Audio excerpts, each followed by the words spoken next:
The major news in commodities this month involves rapidly falling prices across a broad range of commodities. According to the Wall Street Journal, the Dow Jones UBS Commodity Index remained in positive territory for the third quarter, but the index fell 11.3% toward the end of the period. The index posted declines not just for metals, but also for oil, soybeans, and corn. Some technical analysts have already called an end to gold's bull run and see further falls for copper, aluminum, corn, coffee beans, and crude oil. Despite base and precious metal price drops, the news around rare earth metal pricing and other minor metals appears disconcerting. Metals such as neodymium appear in such short supply that we've heard reports of manufacturers seeing 800% price increases, with few, if any, alternative sources of supply until 2013 at the earliest. Likewise, tantalum prices have increased from $60 per pound in concentrate form in July 2010 to $150 per pound in July of this year. China's rare earth export restrictions remain controversial. The New York Times has argued the environmental practices within China may justify the country's export restrictions. However, China did not specifically mention any of the rare earth industries upon applying to join the WTO in 2001. We suspect the WTO will rule against China. How that will impact global supply markets for key rare earth metals remains to be seen.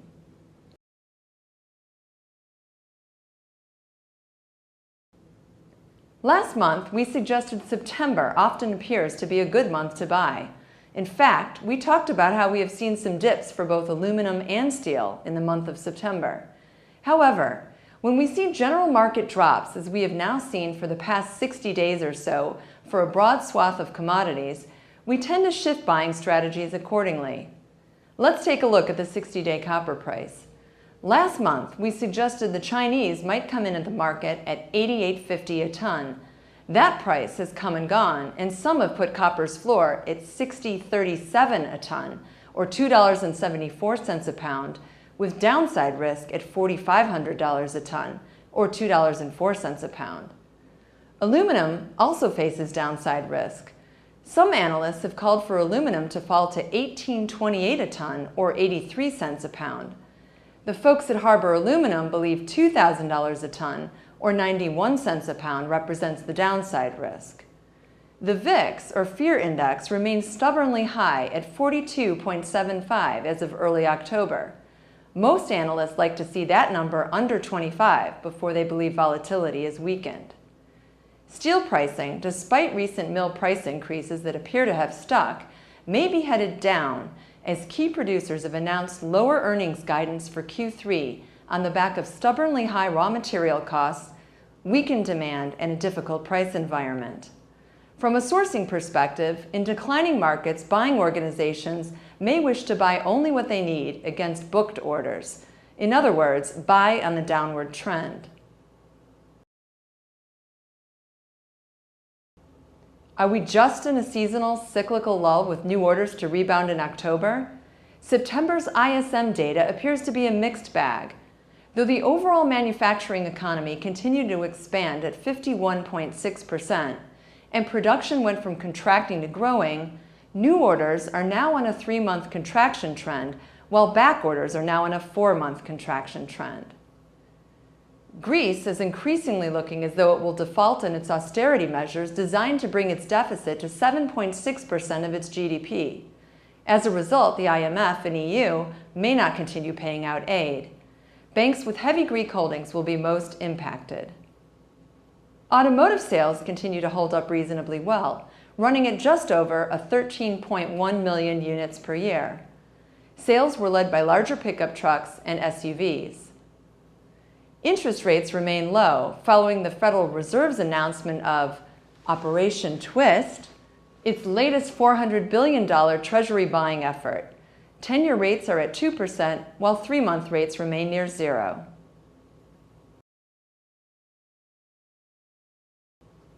In this month's one-on-one segment, my colleague Taras Berezowski spoke with Tim Brightbill, partner at Wiley Rein. Brightbill recently spoke at the Trans-Pacific Partnership negotiations in Chicago on how export restrictions and state-owned enterprises affect the U.S. steel industry. So a lot of folks have accused the steel industry of being protectionist, but then we see folks like Nucor and other steel mills going ahead and being part of these free trade agreement talks. Which is it? Why are they here? What is their capacity to be part of these talks, and what are they trying to get out of it? Well, Nucor is here because this is going to be an important free trade agreement. The Trans-Pacific Partnership would put 9 countries together, and if the negotiations are successful, it would be the biggest free trade agreement that's been done since the North America Free Trade Agreement. So it's very important for steel companies, and it's important for Nucor. Nucor is increasing its exports of products. It's a global player now, not just a U.S. player or a North American player. And so they want to be sure that they have an opportunity to get into those markets overseas. They have a lot riding on the Colombia and Panama free trade agreements as well. So, but there would be even more on the TPP, which is expected to be sort of the gold standard free trade agreement going forward. So are these steel companies at the table at negotiations like the TPP? Are they at the table offensively or defensively? Are they trying to make sure certain things are in the agreements? From your standpoint, how do you see that? Sure. Well, they're definitely trying to make sure that U.S. negotiators are putting certain things in the agreements. Some of them are defensive in nature, and that has to do primarily with the fact that these companies are competing more with state-owned companies and state-owned enterprises. And so it's competition with government-sponsored entities, entities that receive subsidies, that receive preferential treatment, that receive maybe regulatory help, low-interest loans, things like that. So the problem is Nucor and the steel industry can compete with anybody on a fair basis, on a level playing field, but it's difficult to compete against governments, not just companies. So what Nucor is trying to do is to make sure that as we open our markets, that everyone else is doing the same thing, and that these free trade agreements, like the TPP, are negotiated on a fair basis so that it's companies competing with each other, no one getting a leg up from government. Right.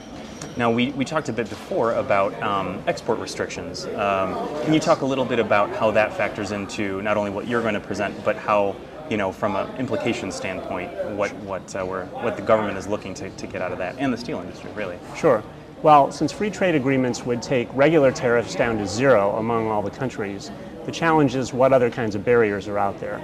And one of the things that Nucor has been working on has been restrictions on trade in raw materials, things like iron ore and scrap and coke, all of which are essential to the steel and the manufacturing industries.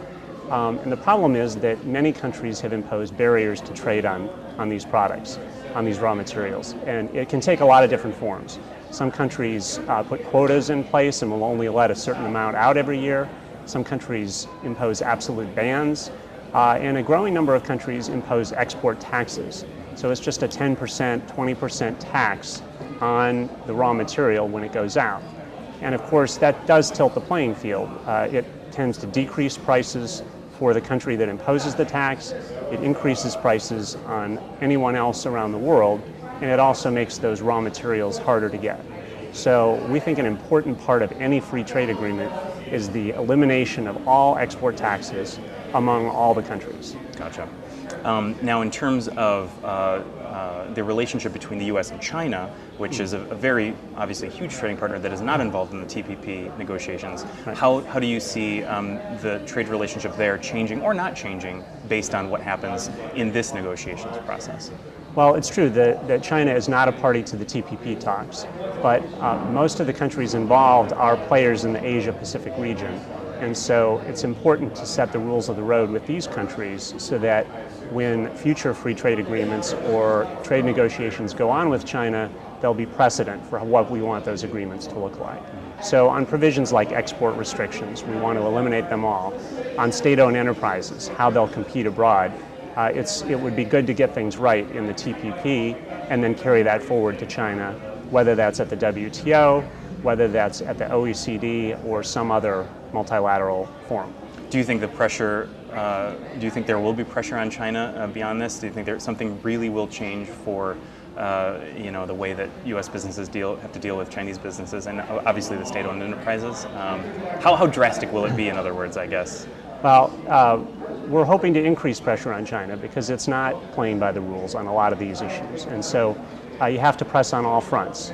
And sometimes that means trade cases if there's unfair trade going on. Sometimes that means through trade negotiations, through bilateral talks with China. Just have to keep the pressure up on all fronts to make sure that it's as open a market as you can possibly get in a state-controlled economy like that. Gotcha. Let's see what else I have here. Yeah, about that, you did mention the Panama, Colombia, the FTA talks that are happening, I guess, in this hemisphere. Any other news or interesting issues on that point, on those dealings with those nations from your standpoint? Well, we still have the 3 free trade agreements pending, and unfortunately Congress is still figuring out a way to address that issue. We're hopeful that those will all come up for votes by Congress in the fall, that those will be approved, and that will take tariffs to 0 between the United States and all 3 of those countries. Korea is a very big trading partner that would affect large levels of trade, and as I mentioned, Nucor is looking to export steel increasingly into the Caribbean, South American regions. So that is those are very important markets for them. Gotcha. So I should probably add one other point on state-owned enterprises. Yes. Just to emphasize that the key issue is that state-owned enterprises make up a large amount of trade with these TPP countries and with China. So the companies are not completely privately owned and run. The government has a say in business decisions that are made. And there are things like preferential loans, interest-free loans, outright grants, regulatory differences, things like that. And it's bad enough when that happens with a state-owned enterprise within its own country, but increasingly those state-owned enterprises are looking outward. They're setting up shop in other countries, even in the United States. There are a couple of examples of foreign companies that are state-owned enterprises setting up in the United States to compete against companies like Nucor. So what we're asking for in the TPP talks is that any investment in another TPP party or any operations of a company within a TPP country have to be done solely on a commercial basis. So it applies both to the initial investment into the country, that has to be on a commercial basis, or the operations. So you can't set up a company and then funnel grants and subsidies and loans to it once it's operating. So that's going to be a really important thing to look for. We want to see what the U.S. negotiators put forward and to make sure that they address that point in these talks.